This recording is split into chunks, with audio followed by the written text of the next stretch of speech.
tilu pertandingan tidak menampilkan permainan terbaik, itu teh kurang lah. Jadi tong nepi aya krisis kiper. Oke di Indonesia kiper lokal. Mimpi buruk sebetulnya ya. Persibnya belum stabil ketemu PSM yang udah gacor dari awal. PSM nak gacor, Persibnya belum stabil ketemu ya susah. Makanya setelah hengkangnya Rodriguez, ini kelihatan agak linglung ya beberapa kali lihat. Betul. Kan saya juga berdoa ya, sugan aya naon, PSM ge aya naon lah. Lamun kudu nyebut jujur mah, Persib aleh.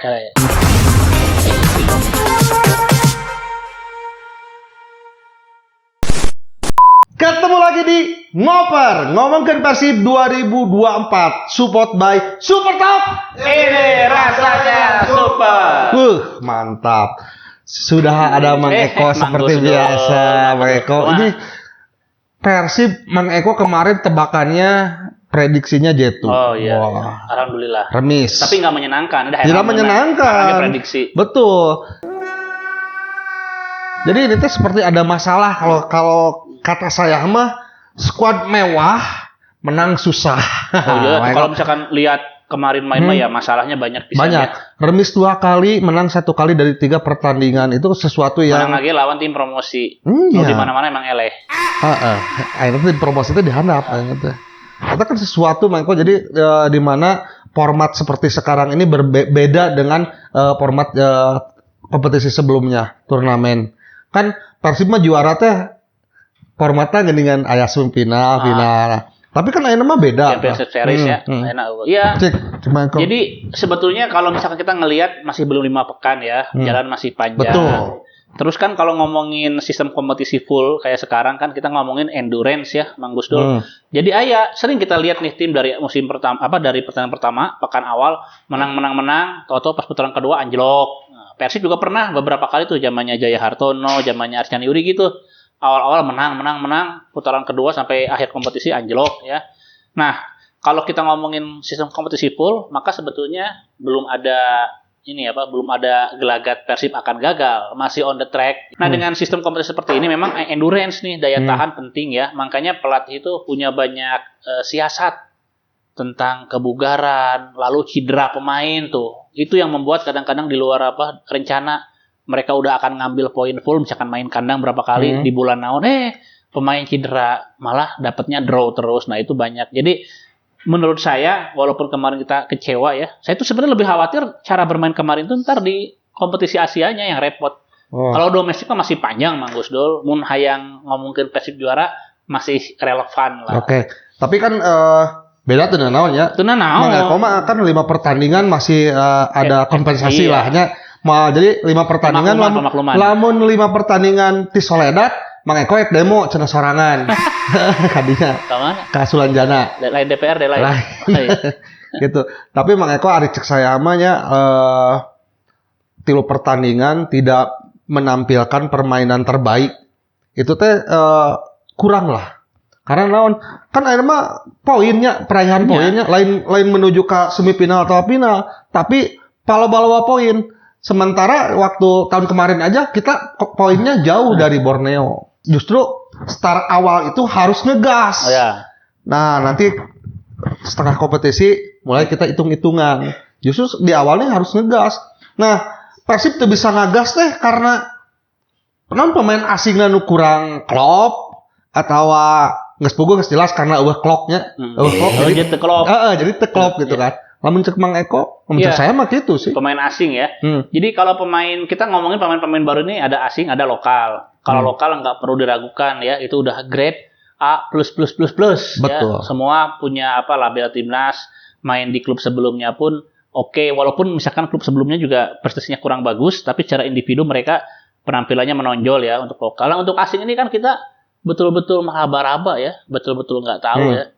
Nah, sebetulnya untuk level Persib nih, yang kita pingin tuh kan begitu dapat pemain asing tuh memang bener-bener halus ya. Kita nggak ngomongin kedekatan dengan agen atau koneksi lah, tapi harusnya Persib ini kan setiap kali rekomen pemain asing ya, ke manajemen ke apa, udah terjamin. Jadi sebetulnya deui coba-coba gitu ya. Jadi memang harus nyetel. Makanya saya tuh hanya melihat ini pemain sebetulnya bagus, punya kualitas ya. Dan nggak ada tuh yang ingin mempertaruhkan karirnya ya. Termasuk pelatih nih, Bojan Hodak rekomendasikan pemain abal-abal. Karena kan kalau misalkan dia pakai pemain abal-abal atau nggak jelas, itu bisa merusak karirnya juga ke depan kan, Betul. lawan Persib anjlok. Jadi saya pikir ini pemain sebetulnya udah bagus, cuma tinggal itu nyari chemistry lah, Mang Gusdur. Chemistry. Ya ini kan kalau kita hitung-hitungan angka pemain asing yang dibawa sama pelatih ini kan lumayan menguras kantong. Kok harganya juga fantastis di atas 1 semua. Iya, bahkan ada yang 2. Iya, makanya kan indikator alus goreng itu kan tino harga. Nah, makanya ada harga ada rupa. Nah, iya harganya aralus kan. Iya harusnya memang kualitasnya oke. Nah, ketika misalkan belum sesuai harapan, itu kan banyak faktor. Nggak orang ada, iyalah Mang Gusdur. Jadi akhirnya kita akan membahas klub ya. Ini tanpa ngomongin bahwa klub ini akan jadi lawan Persib berikutnya ya. Ada satu klub di Indonesia ini yang terkenal selalu merekrut pemain-pemain asing berkualitas di awal kedatangan mereka ke Indonesia. Christian Gonzalez pertama kali main di PSM. Julio Lopez pertama kali main di PSM. Sadi sok. Lalu pemain Abanda Herman, terus ada no Aralu sok. Pernah Fagundes. Itu banyak sekali pemain di Indonesia ya yang pemain asing. Mereka mungkin menonjolnya kayak Gonzalez menonjolnya waktu di Persik Kediri, Fagundes di Kediri ya. Terus Abanda Herman waktu di Persija. Termasuk Mark Locke pertama kali main di Indonesia di PSM. Nah, itu entah gimana ya. Saya itu mengamati PSM ini sejak ada namanya agen Nelson Sanchez, dia itu spesialis pemain Amerika Latin. Nggak tahu kenapa PSM itu selalu dapat pemain-pemain asing yang bagus gitu ya di awal kedatangan mereka ke Indonesia. Nah, dan itu saya pikir berlanjut sampai sekarang loh. Iya. Mereka PSM dapat pemain asing baru pertama kali masuk ke Indonesia, halus oke. Nah, kok 4 pemain asing harganya 10M lebih. Kalem tong borongan atuh euy sok harian sabar sawe. Mateo Kocican 1,74M. Eta kan harganya edan. Ya. Terus Delpino 2,1M. Prangka 2,6M. Mailson pangbadagna sih 4,3M. Eta karek mahal Mang. Nya mahal 4 pemain mahal. Jadi balik deui skuad teh mewah, hargana araredun. Tapi skuad mewah tetap menang susah. Ari urang mah dah yang menang atuh da ayeuna remis geus main catur atuh dek remis mah. Kemudian main di kandang remis kan. Untung TLS ya kamari. Harga kan cek banget we. Ya harga non lain rupa tadi non. Jadi ada harga ada rupa. Ada harga ada rupa. Iya. Tapi berarti ya rupana kan. Tapi lain ngomongin banget ya. Ngomongin skill. Saya pikir kalau kemarin kita lihat lah beberapa kali latihan ya. Skill individu boleh lah mereka ya penempatan posisi. Cuma ini mungkin ya perlu waktu aja Mang Gusdur. Karena kemarin kalau kita lihat lawan Persib ya yang bisa mengambil poin. Terakhir kali kemarin lawan Arema ya, itu memang Aremanya kan lagi top perform naik. Mereka setelah kekalahan, tiba-tiba pemain inti mereka yang selama ini cedera main. Nah itu juga kan ngeganggu mungkin ya, ngeganggu skema Bojan sedikit banyak gitu. Nih, Michael kalau melihat harga sih emang di bawah pemain lokal, ya. Tapi apakah emang nyarinya harganya yang pas-pasan, harga yang segitu kualitasnya pas-pasan, cek Michael harga segitu itu kualitasnya kumaha di tilu pertandingan. Kalau misalkan lagi-lagi nih ya, saya nggak tahu emang Gusdur ke bisnis dagang, naon itu tadi ngomongin harga wae. Saya mah bicara fakta dengan menyebutkan tadi harga-harga yang jadi tadi. Jadi buat level Indonesia, ya, ini kita sering melihat fakta juga nih, sering melihat bahwa kenapa sih klub-klub itu ya lebih suka menggunakan pemain asing. Karena pemain asing justru kadang-kadang jauh lebih murah daripada pemain lokal kita yang grade atas ya. Sedangkan kalau pemain asing kan selain menarik animo penonton ya, ini masalah marketing. Wah, ya asing gitu ya. Jadi selain asing menarik animo penonton, harganya lebih murah ya. Tapi itu bisa ada track record kan zaman sekarang ya, dari agen terus ditelusuri. Nah, makanya sebetulnya jangan kecolongan aja. Jadi kalau ngomongin itu pas-pasan, kualitasnya enggak. Kalau harga udah di atas 2M, itu harusnya bagus buat level Indonesia. Nah, satu lagi Mang Eko, ini satu fakta di mana klub di Indonesia itu sekarang lebih senang memakai kiper asing. Ada 9 klub yang berlaga di Liga 1 ini, kipernya pemain asing. Ya, ini di luar dugaan ya. Saya termasuk orang yang menganggap kalau kita punya jatah pemain asing, ya entong keur kiper dana naonan atau sealus-alusna kipernya di tajung tuluy ti hareup naon lamun bekna goreng ya ibarat kata mana boga kiper alus asing tapi bekna goreng gitu ya pasti kabobolan oke. Makanya lebih baik kalau punya kuota pemain asing gunakan itu di back lah kalau nggak penyerang. Jadi sebetulnya selama ini kalau punya kuota pemain asing, punya duit, rata-rata klub itu kan nyari penyerang. Karena apa? Karena kalau penyerang itu tingkat bagusnya terukur. Jumlah gol, lalu pemain belakang ya itu terukur juga, biasanya kebobolan dikit apa. Nah yang tengah juga terukur, jumlah assist apa gitu ya. Nah kalau yang kiper ini kan kadang-kadang nggak terukur, tapi nggak tahu nih tentang tren ini. Bang Gus pasti ingat dulu itu yang kita anggap mungkin ya seangkatan kita aneh, kunaon kiper asing Daryl Sinerin tah. Dulu Petrokimia Putra ya, main di final lawan Persib. Eta kiper jagoan sabarang kali, tapi akhirnya bobol juga sama Sutiono gitu deh ya. Nah, belakangan ini kan kita juga pakai kiper asing ya. Kiper asing. Kevin. Nah, itu nggak tahu tren seperti apa. Cuma saya sedikit khawatir. Geus mah ini secara umum ya, sepak bola nasional kita geus mah di sektor penyerang terjajah dalam tanda kutip ya, terjajah oleh pemain asing.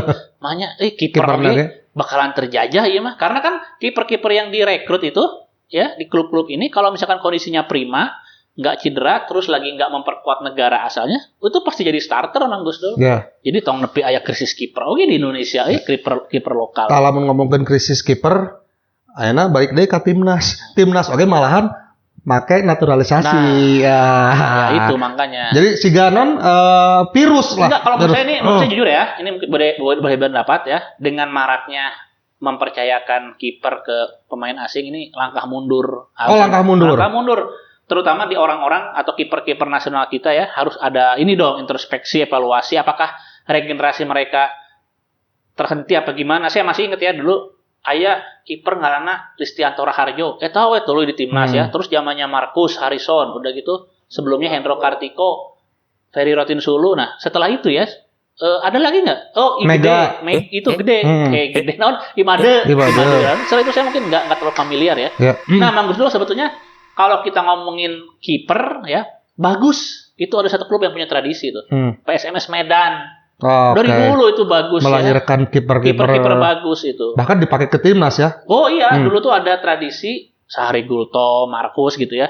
Bahkan kalau kita ngomongin Persib sama kiper bagus itu mimpi buruk. Karena Persib pernah 2 kali eleh di Senayan Perserikatan lawan PSMS Medan, elehna adu penalti. Jadi memang kiper PSMS halus. Nah, Aris Rinaldi, kiper legendaris Persib juga itu dari PSMS, dari Medan gitu kan. Berarti kalau ngomongin masalah pemain asing kiper mah Mang Eko mah langkah mundur. Menurut saya ini nggak perlu lah sebetulnya. Tapi kalau misalkan memang ya kan semua orang beda ya. Kalau pelatih nganggapna garoreng hanya lokal ayeuna teu bisa ngajaga gawang. Yang geus itu ada.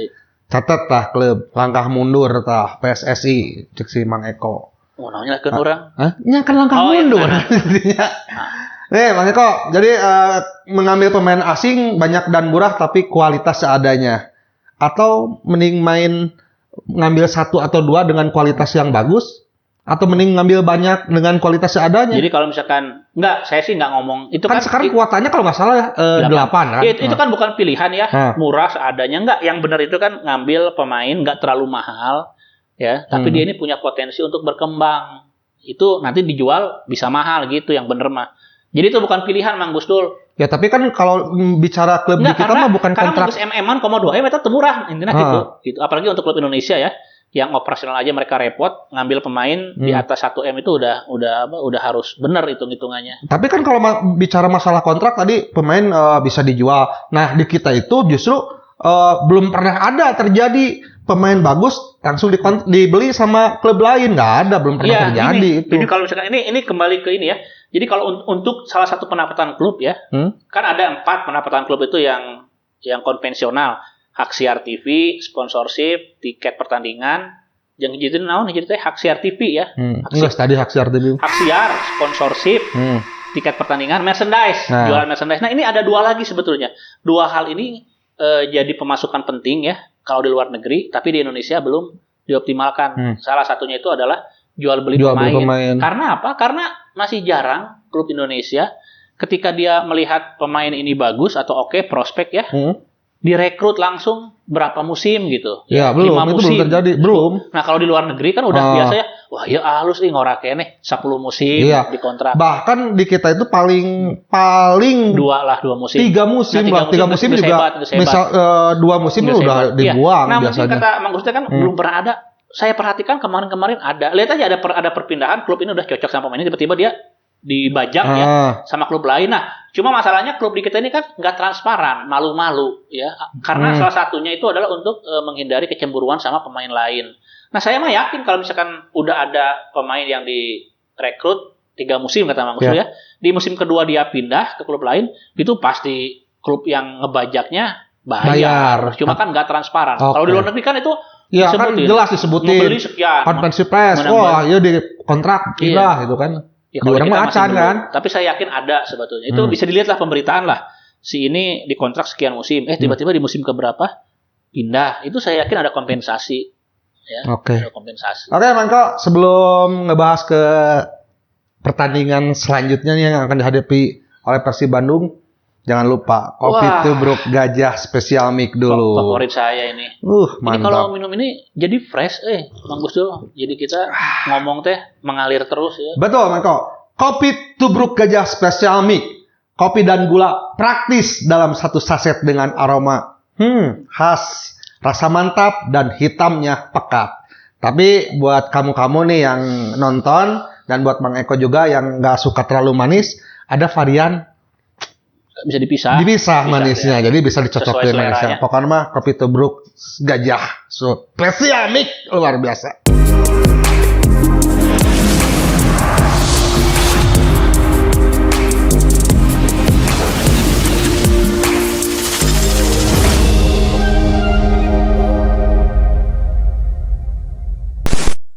Oke, nih Mang Eko. Persib akan menghadapi PSM di pertandingan away di pertandingan keempat ya. Dan di 3 pertandingan PSM menang. Sementara Persib 1 menang 2 kali seri nih. Menurut Mang Eko, kira-kira apa yang harus dilakukan sama pelatih Persib untuk menghadapi PSM? Jadi ini sebetulnya mimpi buruk sebetulnya ya. Persibnya belum stabil, ketemu PSM yang udah gacor dari awal. Itu mereka nilainya sempurna loh, 9. Ya 9. Jadi mereka walaupun nggak bermain di Makassar, ya kayak kemarin di Parepare ya karena lagi renov saja, mereka sekarang main di Batakan loh. Iya, di Batakan itu tetap saya lihat mereka pemainnya itu main terbuka ya, impresif.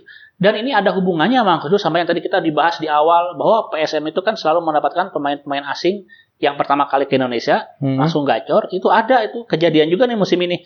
Saya mencatat ada 3 pemain ya, ada Nemin Haleta itu tuh dari Slovenia kalau nggak salah ya. Dia top skor 4 gol, 3 pertandingan 4 gol ya. Nah, Mang Gusdur juga ada pemain juga Letival dari Senegal. Dia juga top assist ya, top assist. Lalu ada hijau itu Suarez ya. Suarez itu dari Brazil, pemain belakang.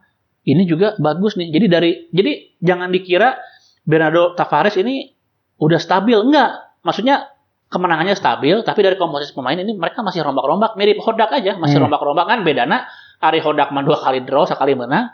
Ari Tavares rombak-rombakna, tiluanana menang. Nah, tadi yang saya sebutkan tadi ya, 3 pemain ini, plus 1 ada Daisuke Sakai dari Jepang. Cuma kalau 3 tadi mah starter terus, ya, starter terus. Nah, si Sakai ini yang dari Jepang, ini mainnya memang selalu turun dari bangku cadangan. Tapi terbukti kontribusi 4 pemain ini maksimal, bagus ya. Jadi keempat-empatnya ini ada yang cetak gol, ada yang assist, bahkan untuk yang pemain Slovenia ini 3 kali jadi man of the match, 4 gol dari 3 pertandingan.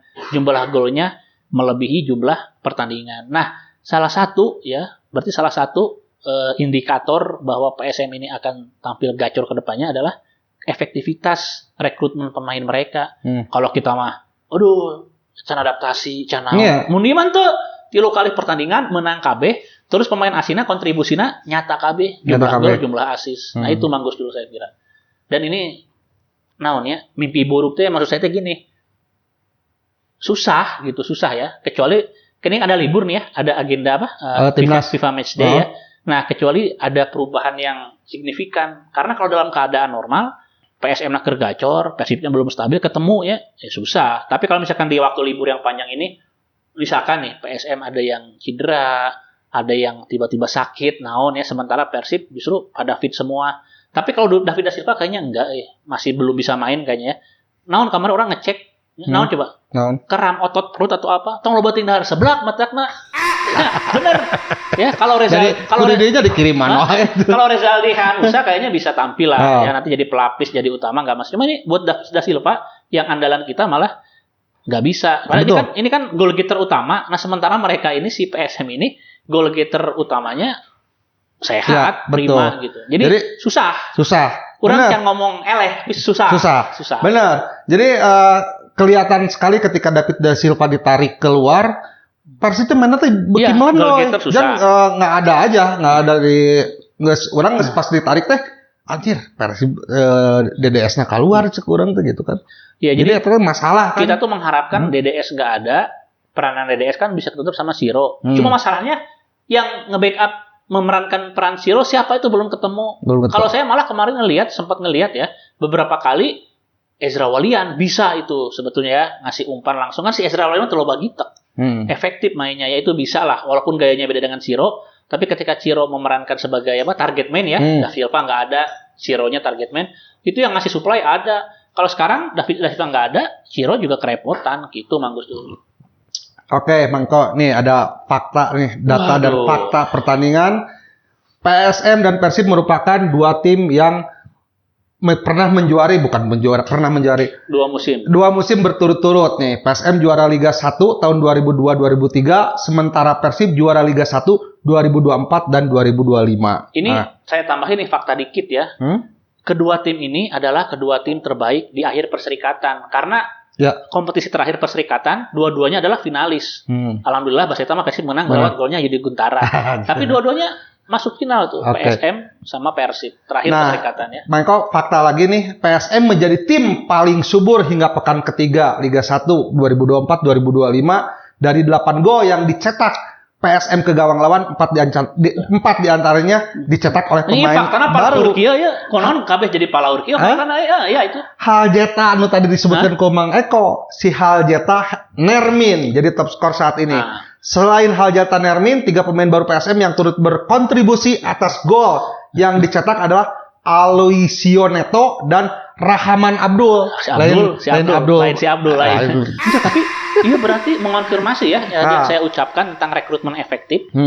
Terbukti berarti kan. Betul. Jadi kekhawatiran Mang Eko ini bisa terjadi di pertandingan nanti, Mang Eko, karena dari 5 pertandingan terakhir Persib mengalami 3 kali kekalahan. Musim kemarin saya ingat kita tuh cuma draw, berikutnya kalah. Nah, di musim sebelumnya kita pernah kalah di kandang kalau nggak salah ya. Betul. Pernah kalah hiji opat atau sabaraha di kandang. Iya, makanya dari 5 pertandingan terakhir ini Persib 3 kali mengalami kekalahan. Itu kan sesuatu jadi kekhawatiran kita ini sebagai bobotoh beralasan. Data jeung faktanya benarnya.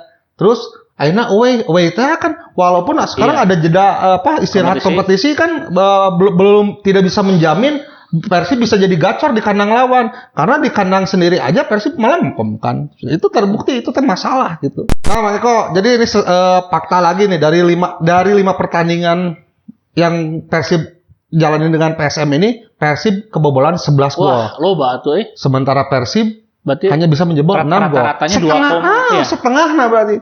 Dan di pertemuan terakhir di Piala Presiden nih, Persib menang 2-0. Jadi satu-satunya kemenangan di 5 pertandingan terakhir itu yaitu di Piala Presiden makanya tadi. Yang saya sebutkan tadi, kalau kita bicara tentang home away ya, yang saya lihat tadi tentang pertandingan terakhir kan cuma yang di kompetisi liganya ya, bukan Piala Presiden. Nah, di liga ini kita belum pernah menang loh. Betul. 2 musim terakhir belum pernah menang gitu. Kalau Piala Presiden menang ya, alhamdulillah, semoga ngaruh lah minimal motivasinya. Ya betul, Mangko. Iyalah, mudah-mudahan harus nonton makanya. Dan nih Mangko nih di pertandingan nanti melawan PSM, apakah hasil pertandingan terakhir Persib bisa membawa optimisme? Karena diomongin tadi, yang Sugano yang ngaruh lah minimal ke motivasi gitu. Iya, benar. Karena kalau kita ngomongin rekor di liga berantakan. Iya, betul lah. 2 musim, can pernah menang. Bahkan pernah kalah di kandang. Kebobolan 5 pertandingan, kebobolan 11 gol. Nah, Mangko, kan kemarin di hasil remis kemarin kan Klok tidak main ya, tidak main. Itu kan pengaruh sekali peran Klok itu. Nah, di pertandingan nanti melawan PSM, Klok dan Beckham ada kemungkinan bisa bermain. Ini sangat berpengaruh sekali sama lini tengah Persib di mana bola-bola umpan-umpannya akan lebih kreatif dan lebih lebih variasi kata saya mah gitu. Nah, gimana cek Mang Eko? Ya, untuk kehadiran Beckham Putra dan ini kita senangnya dua-duanya bisa main ya. Cuma kalau ditanya mana yang lebih vital, lebih strategis kalau lawan PSM, tetap saja Mark Klok menurut saya. Ya maksudnya kita ini kan butuh kreativitas. Nih saya berharap misalkan Da Silva nggak bisa turun ya, Ciro bisa jadi goal getter. Nah, yang menghentikan Cironya itu ngasih supply, ngasih apa dari lini tengah ya, terus bisa mainin tempo. Saya pikir Mark Klok gitu. Jadi apakah berpengaruh? Berpengaruh bisa angin segar. Makanya tadi saya bilang dalam kurun waktu jeda ini ada variabel apa nih yang menguntungkan? Tadi salah satunya kan mungkin PSM nggak fit pemainnya, kita perlahan banyak pemain bisa tampil gitu ya. Termasuk Klok. Itu yang paling penting. Karena kalau Da Silva kayaknya masih fix, kemarin saya cek ya. Saya tanya-tanya, Lami kene Kang Eko karena Lami kene. Ngomongnya gitu. Lami kene Kang Eko itu. Karena kita faktornya otot perut hese sebelah mah kata faktor sebelah. Damage-nya edan. Nah, Klok bisa main otomatis yang tadi saya katakan umpan-umpan ke depannya akan lebih mengalir. Insya Allah ya kan? Karena Klok, Dedi dan Beckham mungkin akan lebih variasi kan ininya. Tapi ketidakhadiran DDS mungkin Dimas Derajat juga mungkin ada kemungkinan belum bisa dimainkan atau mudah-mudahan bisa dimainkan karena baru balik membela timnas.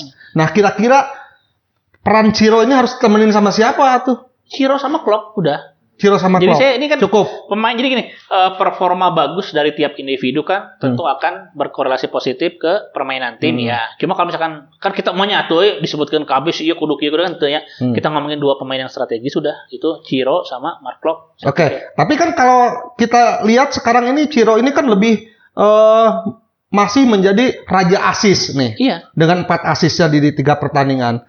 Otomatis harus ada yang nemenin lah. Jadi tidak hanya Klok sama Ciro aja kalau kata saya mah mesti ada peran yang lain lah. Ya mungkin kayak misalkan Dedi ya, tolong nggak misalkan ya Del Pino. Nah sama siapa? Kocian. Kocian.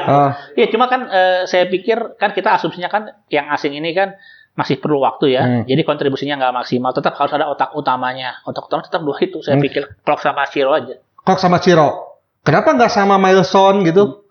Kan ada pemain asing yang masih nanti kalau misalkan Milson itu ini mah menurut pendapat Mang Eko tetap Ciro sama Klok aja. Kalau misalkan Milson 5 punya punya andil nanti kita misalkan cetak gol lawan PSM atau mungkin bisa menang. Saya pikir asisnya tetap kalau nggak dari Mark Klok ya dari Ciro. Dari Ciro berarti karena kemampuan individunya Milson juga ya masih belum mumpuni lah. Nanti lihat PSM itu punya rekor pertahanan juga bagus itu. Saya pikir masih belum bisa. Tetap harus dimanjain sama asis kalau nggak true pass ya. Itu keluarnya akan dari Ciro sama Klok juga nanti. Oke. Nah, kita kembali lagi ke masalah kiper nih. Ada kemungkinan kan kiper Persib Kevin Mendoza ini kan baru datang dari membela timnas. Ya. Ada kemungkinan mungkin diistirahatkan dulu. Nah, sepadan nggak sih sama Teja yang mungkin jadi pilihan Boyan ini jadi untuk saya pikir untuk kiper kita nggak ada masalah ya. Semuanya punya kualitas bagus, masih muda dan kemauan untuk menunjukkan dirinya juga sehat ya, bersaing sehat lah. Untuk kiper nggak ada ini. Jadi baru sekarang saya tuh melihat kiper 1, kiper 2 ya sama bagusnya. Kalau dulu kan di musim-musim sebelumnya ya kayaknya itu aja Madi Wirawan terus ya. Lalu sebelumnya ada Markus aja itunya yang menonjol terus ada Genry Pito ya. Kalau sekarang saya pikir ini pemain ya, 2 pemain ini Mendoza sama Teja sama-sama bagus, sama-sama ketika dipercaya maksimal mainnya. Maksimal. Ini senajan nggak khawatir dengan kesuburan para pemain PSM nih. Ini ada power, tapi kan kalau misalkan lihat performa kiper ini ya, kan saya udah ngomong, salus kiper mau dihajar terus diharap mah ya kabobolan oge gitu. Jadi kekhawatiran saya bukan di kipernya, tapi performa pemain belakang ya, Nick dan kawan-kawan gitu. Lini terakhir sebelum ke kiper. Iya, itu. Jadi kalau buat kiper mah nanti kalau aman ya. Aman. Nih, Mang Eko, berarti kan sebelum ke kiper ada lini terakhir yang harus bisa mengcover serangan-serangan dari striker PSM nih yang tampaknya lebih subur dibandingkan dengan Persib ya. Iya. Nah, chemistry ini, Mang Gus dulu kadang-kadang saya perhatikan ya dulu waktu masih turun ke lapangan buat meliput, suara berisik terus koordinasi sama leadership ini justru di lini belakang loh. Kalau lini depan kan ibaratnya mereka nyerang nih. Yang ngerti sama ngerti aja ya. Tapi kalau lini belakang ini 4 Mang Gus Dul ya, yang harus koordinasi ini 4, makanya perlu tuh komunikasi intens. Makanya setelah hengkangnya Rodriguez, ini kelihatan agak linglung ya beberapa kali lihat. Betul. Belum saya teuing masalah bahasa, teuing ngarasa ieu. Nah, matana mun back mah kudu sering ulin bareng karaokean. Terus minta ada yang nemenin. Nemenin laki bawa terang deui hand jadi sa hanusa gitu jadi kudu sering ulin gitu. Mun pemain tukang mah. Ya betul, karena di pertandingan kemarin itu Nick tuh seperti komunikasinya seperti belum terjalin, chemistry-nya juga dengan Rodriguez seperti belum ada gitu. Kalau dulu mah kan ada istilah menara kembar Nah, jadi Mang Eko benar. Jadi ada menara kembar, istilah-istilah untuk lini belakang itu kan dulu itu bukan dulu, kemarin Rodriguez. Itu kita berharap Rodriguez Prangka itu bisa menggantikan peran Rodriguez. Dan sekarang tuh belum kelihatan gitu. Sebab iya jika jangkungnya beda, jadi lain menara kembar, ada kamarnya kan beda saeutik lah ya. Menara kembar jika Prangka iya beda, kudu diukur heula Mang Gusdur sabaraha senti donana ya. Kudu itunya jadi menara kembar. Nah, itu kan masalah berarti Nick ini komunikasinya belum terjalin baik. Jadi kemarin kan Mang Gusdur kan menyoroti, yuk butuh kecolongan tidak waspada ya. Nah itu dari situ saya pikir, ya, yang kecolongan akhir-akhir fokus itu dari situ. Iya, jadi pemain belakang itu justru kan dari menit awal sampai menit akhir itu harus fokus. Terus komunikasi juga terjalin dengan baik. Sepertinya ini belum ada. Makanya di menit-menit akhir kebobolan. Sampai 2 gol itu banyak lah. Persis seperti itu. Makanya lebih khawatir itu bukan kiper saya tuh, tapi lini belakang. Lini belakang. Iya. Oke. Nih, dari pemain PSM nih, siapa yang harus diwaspadai? Ada Nermin Haljeta, penyerang asal Slovenia yang sudah mencetak 4 gol. Apakah harus ada penjagaan khusus? Haljeta, Letirfol yang dari Senegal ya, plus si Jepang tuh, Daisuke Sakai ya. Karena dia tuh main memang nggak starter Mang Gusdur, tapi ketika dia diturunin ya, jadi seakan-akan dia itu jadi apa? Jadi kartu asnya Tavares ya. Misalkan ini udah stamina habis, ini pemain Persib yang ini lagi lengah tuh karena mungkin mulai melambat dimasukin si Jepang, itu bahaya. Walaupun kalau kita lihat beberapa kali juga Sakai ini ya seakan-akan dia membantu pertahanan kan, tapi ketika counter attack atau itu pemain itu saya beberapa kali lihat tuh rekamannya itu ada terus tuh punya peranan strategis. Oke. Langsung aja Mangko, sekarang yang ditunggu-tunggu sama netizen pastinya dan sama yang nonton di rumah, prediksi. Ya, draw. Saya pikir udah paling moderat. Ini draw ini udah pakai udah pakai harapan ke Persib nanti tampil bagus ya. Ada clock terus juga mungkin nanti kalau Beckham bisa main juga dia perform banget gitu ya. Ini udah paling, karena misalkan kalau kita ngomongin kalah itu kalau PSM-nya ini nggak ada perubahan di masa libur yang panjang ini. Tapi saya pikir masa libur yang panjang juga bisa dimanfaatkan. PSM nggak. Saya pikir PSM kan saya juga berdoa ya. Sugan ayeuna naon, PSM gak ayeuna naon lah. Ibaratnya kia mau mainna isukan Mang Gusdur berat, bisa kalah Persib. Tapi ini kan ada waktu yang panjang ya, pemulihan cedera dan lain sebagainya. Terus misalkan Rezaldi bisa sembuh lagi gitu ya. Kecuali Da Silva udah fix nggak bisa main lawan PSM juga. Iyalah, syukurlah kalau jadi draw, saya pikir draw. Kita draw. Draw ini dalam artian saya tahu banyak yang pesimis sama Persib ya, tapi kita tahu Persib ini makin membaik. Nah, PSM saya pikir masih di titik itulah. Jadi bisa draw gitu. Dan jangan lupa ada teori klasik, draw di kandang lawan dan klubnya bagus, apalagi pemain klasemen, itu harus diapresiasi. Jadi maneh lamun draw tong bojan out pride ku aing teh.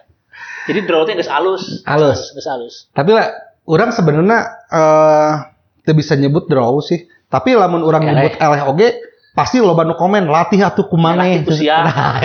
Latih atuh ku sia. Sia mah lain bobotoh, sudah pasti gitu. Tapi mun ningali data jeung fakta terus away oge terus dadang teu main oge nya lamun kudu nyebut jujur mah Persib eleh. Oke, saya draw Mang Gusdur eleh. Ya, itu. Oke, Mang Eko, terima kasih sudah hadir di studio Icebox, tempat buat bikin podcast, video pokoknya mah buat para konten kreator nih harus datang ke Icebox, Jalan Rangga Malela nomor 8. Strategis pisan, deket Dago, deket Taman Sari, tengah kota. Betul. Thank you Badag buat supermomen.id dan Super Talk. Ini rasanya super. Oke, Mang Eko, terima kasih. Draw. Ya. Oke, sampai ketemu lagi di episode berikutnya. Saya pamit.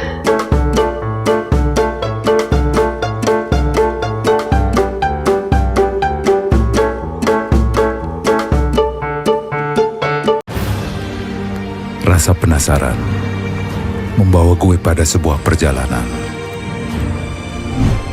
yang pantas gue sebut petualangan. Buat gue, ini rasanya super.